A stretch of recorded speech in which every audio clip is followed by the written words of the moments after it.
Hey friends, so last video we talked about why skimping on sleep can really sabotage your health and weight loss goals and why it's so important that we prioritize this more.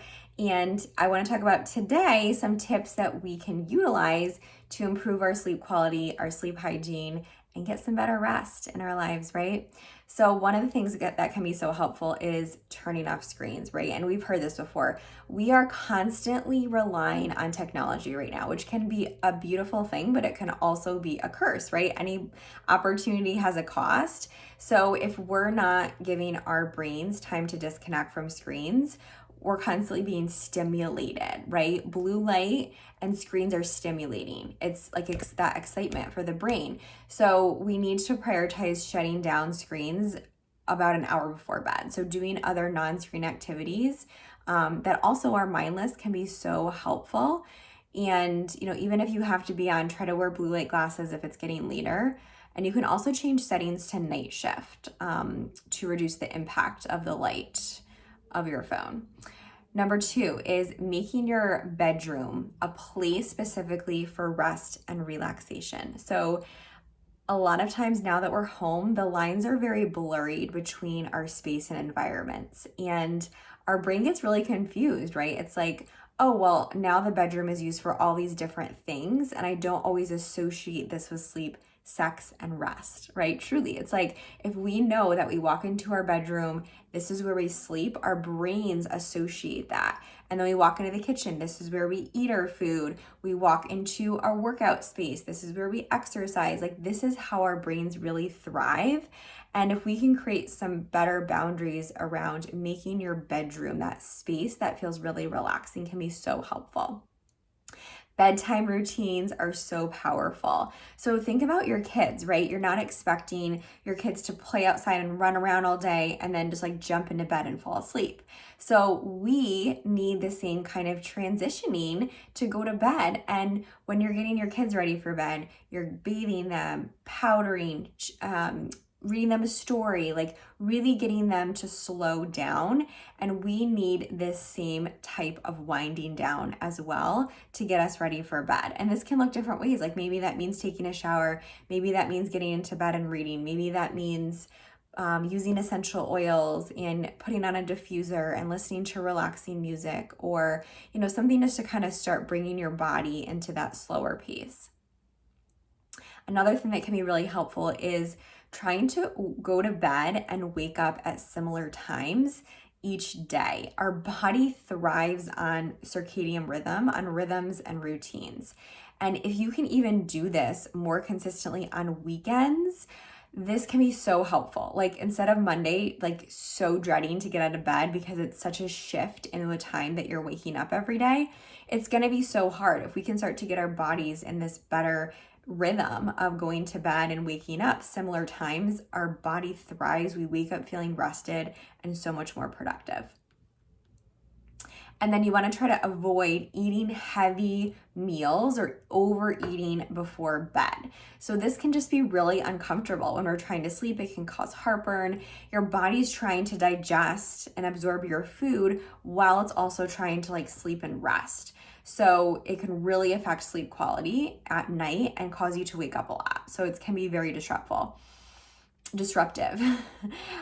So if you are having to eat close to bedtime, which I recognize sometimes with schedules, like that's just how our schedules are, that just having something smaller and more easy to digest can be helpful before you're going to bed. And then just making sure you're waking up and having breakfast right when you wake up in the morning if you're not getting a lot at night.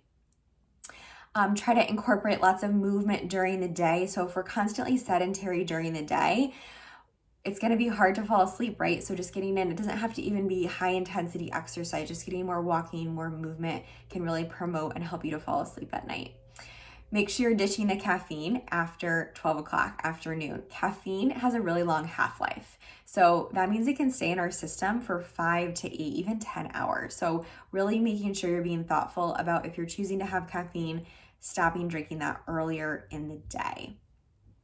Again, with alcohol, this can really affect our sleep quality too at night. So initially, alcohol makes you feel relaxed and sleepy, right? Because it's a depressant. So this can, though, later on really interfere with our body's sleep regulation. So it can prevent the REM sleep cycle and also the non-REM stage of our sleep. This is when our liver enzymes are starting to metabolize the alcohol, and it can cause us to wake up and just have that disrupted, more deep sleep later on. So a lot of times we'll wake up in those early morning hours when we're typically needing that deep sleep and just having disrupted sleep if we're over consuming alcohol. So just being mindful of that. If you're choosing to drink, it's more about the quantity, and maybe even trying not too close to bedtime. Making sure that you're sleeping in a space that's really dark and even in a cooler temperature. So darkness naturally increases production of melatonin in our bodies, and light suppresses the production, making us wake up. So if we can be thoughtful about having a dark space, making sure your shades are dark, maybe even sleeping with an eye mask over your eyes, and having, the lights all off, this can really help with sleep, and making sure your room's in a little bit cooler temperature can help as well. There's also so many things in terms of, using essential oils. Lavender really helps rest, relaxation, and sleep.